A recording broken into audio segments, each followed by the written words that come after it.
విషయం చెప్పడానికి వస్తే కొడుతున్నావు. ఇన్ని రోజులు నేను చేసిన దానికి ఈ రోజే ఫలం తగ్గుతుంది.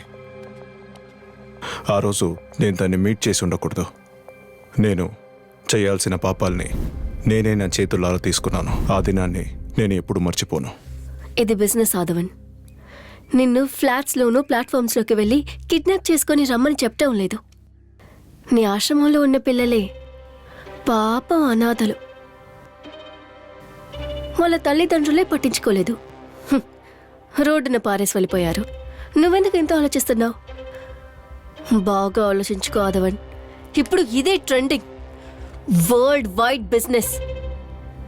ఈ ప్రపంచంలో ఉన్న మల్టీ మిలియనియర్ సెలబ్రిటీస్ వాళ్ళ యవ్వనాన్ని కాపాడుకోవటానికి యూజ్ చేసే ఒక ఫ్లూయిడ్. జస్ట్ ఫ్యూ డ్రాప్స్ చాలు. ఎన్ని కోట్లో తెలుసా?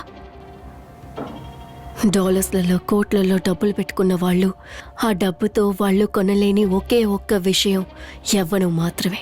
ఇదే మన బిజినెస్. దాన్ని మనమిద్దాం. బాడీలో ఉన్న ఆర్గన్స్ని తీసి అమ్మటం అంతా చాలా ఓల్డ్ నాన్న. ఆ పని చేయడానికి మనం మటన్ షాప్లో పనిచేస్తున్నావా ఏంటి? Understand that Aadhavan. ఒక వయసు కన్నా తక్కువ ఉన్న వాళ్ళ దగ్గర మాత్రమే అది దొరుకుతుంది. అందుకే నేను నిన్ను చూస్ చేశాను. నేను చెప్పింది మాత్రం చేయి, మిగతాదంతా గాడ్ విన్ చూసుకుంటాడు.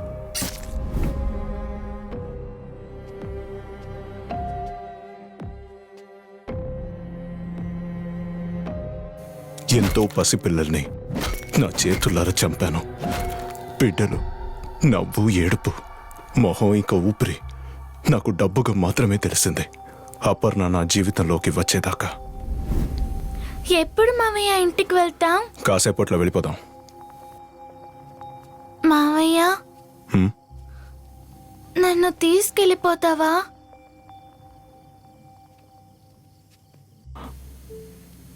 వెళ్ళిపోదాం బంగారం. ఎందుకంటే ఏడుస్తున్నావు? కావాలంటే నన్ను చంపేయి మావయ్య. మా నాన్నే నన్ను తీసుకొచ్చి అనాథని చెప్పి వదిలేసి వెళ్ళిపోయారు. నాకు అమ్మ కావాలని నేను ఒంటరిగా కూర్చొని ఆ దేవుడి దగ్గర కోరుకున్నాను.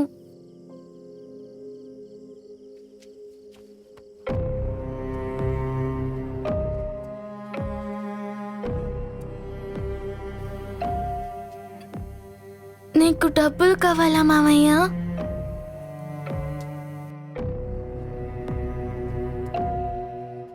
నన్ను ఏం అడగద్దు.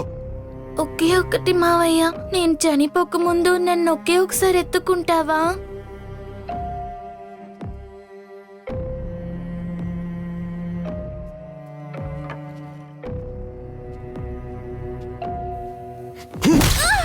మంచివాడా? నేనా? నేను మంచివాడిని కాదు. నా జీవితంలో ఇకపై ఎప్పుడూ మంచిది చేయలేనట్టు మొత్తంగా చెడుపు చేశాను.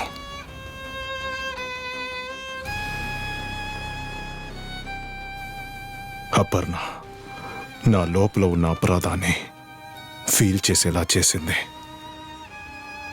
మావయ్య, అర్పణని చంపిన షాక్ నుంచి బయటికి రాలేక శ్రావణి అలా చేసింది కాబట్టి దాన్ని చంపాను. తర్వాతనే నిర్ణయం తీసుకున్నాను, ఈ విషయంలో సంబంధం ఉన్న ఎవరిని వదిలిపెట్టకూడదని. అపర్ణాన్ని ఆశ్రమంలో వదిలిన వాళ్ళ నాన్న రవి వీళ్ళని గురించి అన్ని నిజం తెలిసిన సొసైటీకి ముందు పెద్ద రైటర్గా ఉండి కోట్లుగా డబ్బు తీసుకుని దీన్ని మొత్తంగా దాచిన భూపాలన్ క్షమాపణ లేని నేరస్తుడు. అలాగే వీటికి సంబంధించిన ఈ కేసునైతే ఏమీ లేనట్టు చేసిన ఇన్స్పెక్టర్ సుందర్. ఇందులో ఒకడిని ప్రాణంతో వదిలేసి నేను జైలుకు పోవటం వల్ల, ఇక చావటం వల్ల ఏంటి అర్థం ఉండబోతుంది? అర్థం లేకపోయినా నా జీవితంలో ఇకపై